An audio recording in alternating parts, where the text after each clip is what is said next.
الصلاة والسلام على أسعد النبيين سيدنا محمد وعلى آله وصحبه أجمعين أما بعد فالسلام عليكم ورحمة الله وبركاته yanwa barkamu da saduwa a cikin wannan littafi mai suna kuyanga kayataccen littafi wanda ya samu kirkira da kuma rubutu daga marubuciya Nabila Love Antin SS sai ni Abubakar Salisu wanda zan karanta muku littafin. Sarki Abdallah adalin sarki ne, mutum ne mai kamala da son talakawansa, wanda yake da mata uku sai yara biyu. Matarsa ta farko uwar gidan ita ce Hawwa'u, ana ce mata Umma. Na bi mata ita ce Saratu, wacce ake ce ma Mama. Sai ta uku wacce ita ce amaryar mai suna Fatima, amma Fatu ake ce mata. Umma mace ce mai tsananin kishin gaske, tana da gadara da iko. Ita ɗin 'yar gidan sarauta ce, tana buga ikonta a gidan sarki, domin sarki Abdallah yana ji da ita, don haka take buga sha'aninta a cikin gidan. Kowa shakkar ta yake yi, tun daga fadawa, bayi maza da kuyangin gidan, da duk wanda ke cikin gidan har da kishiyoyinta. Ɗanta ɗaya Jal Yarima Anwar, wanda aka shiga ba shi da gata a waje karatunsa tun daga sakandare har ta gaba da sakandare, wanda ba karamar taɓarɓarewar tarbiyya zamansa a can ya ja masa ba. Don tun da ya gama karatunsa ya ƙi dawowa ya samu gurin zama, babu kwaba babu harara, har sai da labarin abin da yake yi ya dawo kunnan mai martaba, ya yi masa aike takakkiya aka taho da shi. Ya yi masa faɗa sosai, har kurari ya yi masa, ya ce in har bai daina ba zai yi masa aure a cikin dangi, zai laluba ya ɗaura masa aure da koma wace ce. Aikin Yarima Anwar a can shine neman matan banza, to wannan duk sun san shi sannan kuma abokan banza yake mu'amala da su, ba su da aikin komai sai bin club ana holewa da mata, ana shan giya, ana ta raye-raye. Amma ya faransa wata baturiya da ta nace masa mai suna Rihanna, wacce duk wulakancinsa takan shanye. Abin da yasa yake dan shan mintinta shine ita din ta iya kulawa da ɗan namiji, sannan kuma ta san duk wani lugga na yaudara da iya romance. In fact ta kware akan haka, inda ta yi musu zarra kenan, ga ta da kishin tsiya, ta sha zane mata masu kawo masa hari, amma a hakan yake yaƙi ce ta je shana da wacce yake so, don ma tana shakkarsa da ba za ta bari ya sake ba. Anwar yana da isa da jin kai, jinsa yake tamkar sarkin wani zubin, to kullum a zuciyarsa yana jin ko me zai yi babu wanda ya isa ya kawo masa cikas, tunda shi ɗan sarki ne mai jiran gado. Mahaifiyar Anwar ke karasawa ya ji izza a ransa, a kullum takan nusar da shi cewa shine sarkin gobe, duk da shi ba wani son ya zama sarkin yake yi ba, tunda ya san in ya zama sarki dole ya zauna a guri guda kuma ya bar duk wani abin da yake yi. Sarki Abdallah a kullum a cikin bakin cikin abin da ɗansa Anwar yake ji a ransa, wanda ya rasa yadda zai yi da shi dan yakin tun da shine babban ɗansa, wanda wata rana dole shine sarki a garin. Ya san da cewa mahaifiyar Anwar ke zuga shi, tunda ya hane shi da zaman turai, amma ita ce a bar shi ya huta a can kafin wani lokaci, ba ta san abin da zai bata masa rai. Sauran matan sarki Abdallah suna su ido ne kawai, domin tsakiya mai suna Mama ba ta taɓa haihuwa. Ta ko amaryar mai suna Fatu ta haifi ɗanta namiji, tsiransa shekara 5 da Anwar, yaron sunansa Lamido. Umma ba ta kaunar Fatu da ɗanta saboda Fatun ba ta daɗe da zuwa gidan ba ta samu ciki. Ko Mama da ta riga ta zuwa bata kullace Fatun ba, domin Mama mace ce mai tawakkali, duniya bata dame ta ba. Kowane ɗa daga cikin su ta ɗauke shi tamkar ita ta haife shi, amma tun tasowar su da suka girma sai ta fi ƙaunar Lamido, domin shi yaro ne mai hankali, magana ma bata dame shi ba. A Najeriya ya karatunsa. Lokacin da ya isa shiga jami'a, a lokacin sarki Abdallah ya so tura shi ma, amma sai Fatu ta ki amincewa, saboda a ganin ta zaman turai ga yaro ba uwa ba uba na bata yaro, ya canza masa talinsa mai kyau zuwa mara kyau, tunda shi ma Anwar da ya je ba haka yake ba ada, daga baya koyo wasu ɗabi'un. Sarki bai ɓata ransa akan hakan ba, domin ta kawo masa ƙwararan hujjojinta akan rashin son zuwan ɗanta Lamido turai, kuma sannan sarki Abdallah ya gamsu. Mama ma bata ga laifinta ba, domin ta san komai kuma kansa haɗe yake su biyun. Sau tari Umma takan ce wai sun haɗe mata kai, su ko shakkarta da suke yi ne yasa ba sa shiga sabgarta. Tun dawowar da Anwar yayi Najeriya kusan wata 5, ya ji ya gaji da zaman a takure yake, baya fita club balle korawa da neman mata, saboda babu dama. Duk inda yayi ido akan sai suke, in ma yayi a wajen gari sarki zai iya ji, a zo a ce ya bata gidan suna, shi yasa ya fi son ya fita away. Rihanna ta yi ta damunsa akan in har bai dawo ba za ta haɗo kayanta ta biyo shi ta nemi inda yake.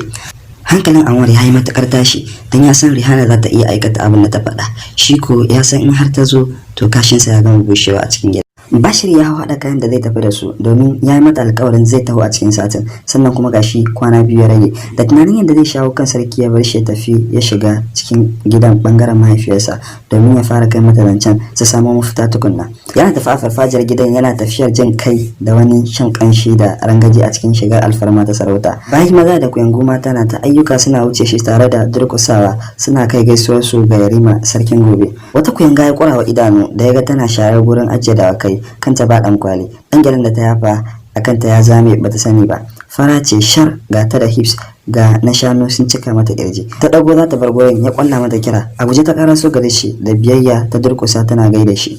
Ya kara kallonta na sakanni kana cikin shan kamshi ya ce me kike yi a can? Da wani murya ta ce ina shara nake yi. Ya ce dama sharan gurin dawakai naku ne mata ko na bayi maza? Ta yi ƙasa da kai ta ce cikin rage murya, Allah ya taimaki Yarima, su ba nake ba aiki na bane, Mahabub nake tayawa ya tafi wani uzurin. Ya ce Mahabub wane ne kuma Mahabub? Ta hau kame ta zaci ko laifi ta ce abokin shawara ta ne, tamu ta zo ɗaya, shi ma yana taya ni aiki shi yasa nake tashi. A yanda take maganar ya bashi sha'awa, bakinta mai kama da an zana hat ya tsura wa idanu ya ga tana motsa shi a hankali. Ko da ta yi shiru shi ma shirin yayi yana kallon ta kawai. Wani abu ya ringa ayyanawa a ransa. Da ta ji shiru sai ta dago kanta da sauri. Ta yi tsammanin ya tafi ne sai ta ga ashe yana gon. Ta yi saurin yin kasa da kanta don gudun kada su hada idanu. Ya ce mata me sunanki? Ta ce sunana Kuyanga. Ya ce ke sunanki na ce zaki faɗa min na gaskiya. Kuyanga ai ba suna bane. Abuna wannan kalmar larabci ne, a bangaren Hausa kuma a ce baiwa. Ta ce sunana Zinatu. Ya gyaɗa kai kawai ya wuce ta yana ƙara ayyana abubuwa a cikin ransa. Ko da ya shiga cikin ɗakin mahaifiyar tasa sai ya tar da hadimanta suna mata hidima.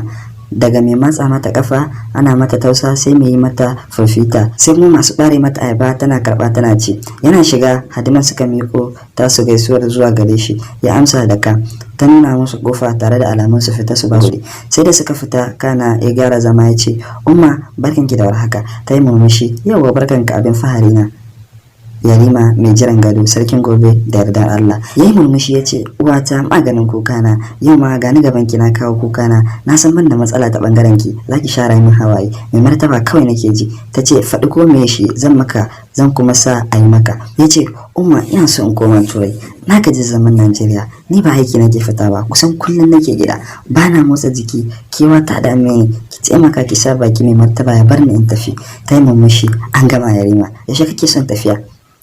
Ya ce jibi na shirya tafiyar. Ta ce jibin nan amma bai kusa ba kuwa ni kaina ba son kai nesa da ni nake ba gashi kai da ake so ka haye ka raga wata rana ya za a ga baka zama a baka. Ya ce kada ki damu da wannan ummana wata rana ai dole in zauna ni dai yanzu ki min kokari in tafi. Ta ce kada ka damu kamar ka tafi ka gama zan yi wata hakawa maganar a yau. Ya yi murmushi ya ce yawwa na gode umma sai dai kuma ya shiru yana so sakiya. Ta ce faɗi mana ya kai shiru ka faɗi ko me in akwai ba zai gagara ba zan maka. Ya ce cikin rage murya sai dai na ga wata yarinya a waje cikin kuyangu zan so mu tafi da ita ta yi min rakiya domin ta hidimta mini a can. Murmushi ta yi ta ce baka da wannan matsalan kowannen su a ƙarshen ka suke kana da iko da kowane bawa a gidan nan da ko kuma kuyangu don haka ka sa a ranka kamar ka tafi da ita ka gama. Ya take yarinya?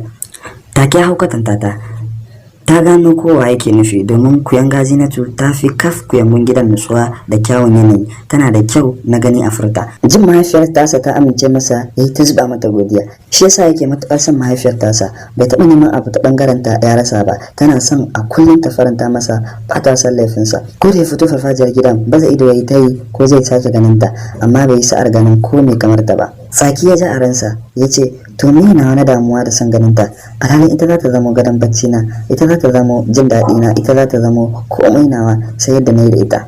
Mai martaba sarki Abdullahi ya shiru bayan gama jin bayanan da umma ta zo masa da shi na tafiya anwar turai.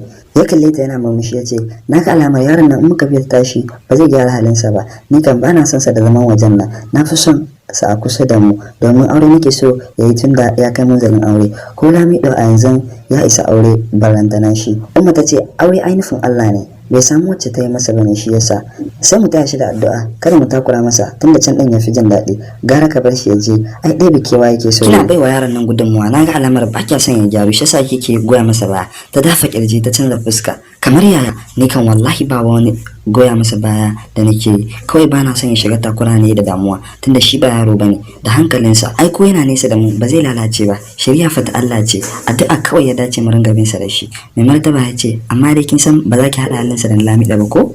Lamido ya fi shi natsuwa da hankali har ma da biyayya. Kirka a nan zan tsaya da wannan labari a yau, don haka 'yan uwa ku biyo mu domin samun cigaban wannan labarin gobe. Ma'assalam.